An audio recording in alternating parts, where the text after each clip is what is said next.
IPL এর auction হলো শেষ, প্লেয়ার হলো কেনা, বাংলাদেশের প্লেয়ার বাদ।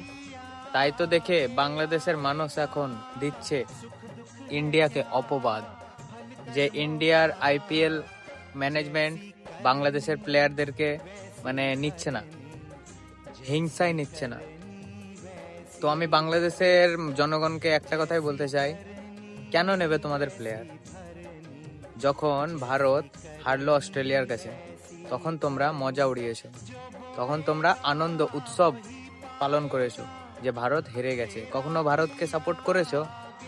যে আজ আজ তোমরা কোন মুখে বলছো যে আমাদের প্লেয়ার কেন আজকে আনসোল্ড? কেন? কেনর উত্তর তোমাদের কাছেই আছে। তো বন্ধুরা, বাংলাদেশ সব সময় ভারতকে ছোট করেছে, সব জায়গায় সাপোর্ট করেনি।